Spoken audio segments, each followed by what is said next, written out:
If you're somebody who wants to get into sports content creation, whether that be photography, videography, or a little bit of both, and you're not quite sure how to do it, then this video is for you. Having gone from little to no experience to a creative director for a top 25 football program in a little bit less than 2 years, this is the exact blueprint that I used to get from zero to where I am now. First things first, we're gonna need some gear, so let's go through what you actually need to get started, not just what everybody tells you that you need. The major things that you're gonna wanna make sure that you get are a camera body, a lens, an SD card or a memory card, and a battery. Even though there's a bunch of people out there who are gonna tell you that you need this accessory or this accessory, those are pretty much the main 4 things that you're actually going to need. Starting with your camera body and your lens, these two are definitely going to be the most important things, so it's definitely important to do your research here and make sure that you're getting the right thing.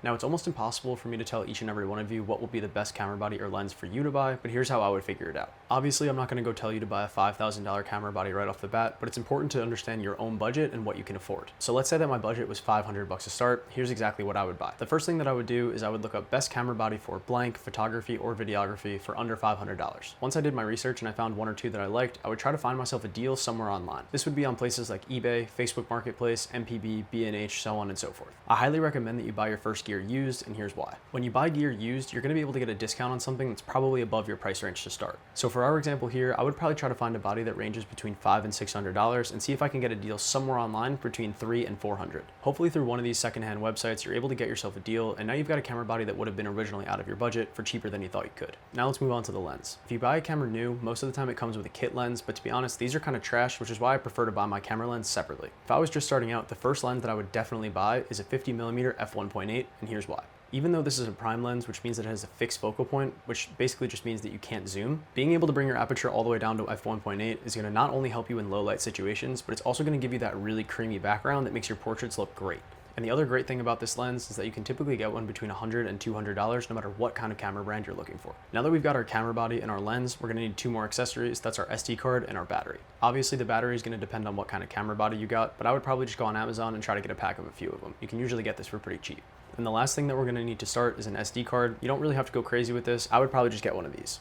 Now that we've got our first setup and we're ready to go, we need to find some people to shoot. And if you're trying to get into sports, here's exactly how I would do it. The easiest level to start at is definitely going to be high school, and here's how you're going to get into it. Go online and find all the high schools in your area and find their athletic directors. Then you're going to send them an email, and you're basically going to reach out and say, hey, I'm a sports photographer or videographer, and I'm looking to do some work for free. Can I come and shoot your sports teams? Typically, since you're offering to do this for free so that you can build out your portfolio, at least one of the schools is going to say yes. Once they do, head to as many sporting events as you can, take a bunch of shots, and start building out your portfolio. Once you've got a portfolio that you think is pretty good, now you can move up to the college level. Here's a super pro tip on getting into college events that kind of works pretty much every time. Find all the colleges in your area that you can get to pretty easily. D1, D2, D3, whatever that may be. Then head to their athletic staff directory page, and you're going to want to look for somebody called an SID. That stands for Sports Information Director. The SID is the person who's typically in charge of all things press when it comes to sports teams. You should reach out to this person, and if I were you, I would offer to shoot some of the sports that other people don't really want to shoot. So for example, this would be things like field hockey, swimming, tennis, so on and so forth, the sports that maybe not everybody wants to cover. And here's why. SIDs will typically have a hard time finding coverage for these sports, but obviously they still need shots for them, for the local newspaper, for the social media, so on and so forth. When you reach out to an SID and you offer to do these sports for free,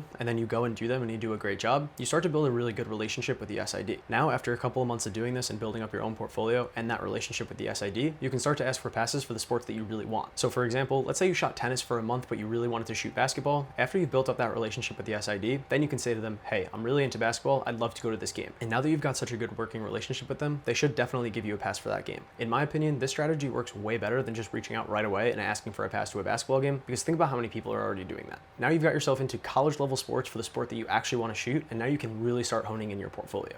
Once you've done a bunch of these sports for free and you've got your portfolio really looking good, now you can start charging people using that same portfolio. And now that you've got a full-on portfolio from high school and college level sports, it'll be way easier to convince people to pay you. And just like that, in only a few months, you've got a banging looking portfolio, and now you can start charging people and making money for what you really want to do. And to make this easier for you, I've left some email templates in the description below, so make sure to check those out and send out as many as you can. If this video helped and gave you a good game plan moving forward, I'd really appreciate it if you could hit that subscribe button, because we're dropping videos like this every week. So for now, see you next week.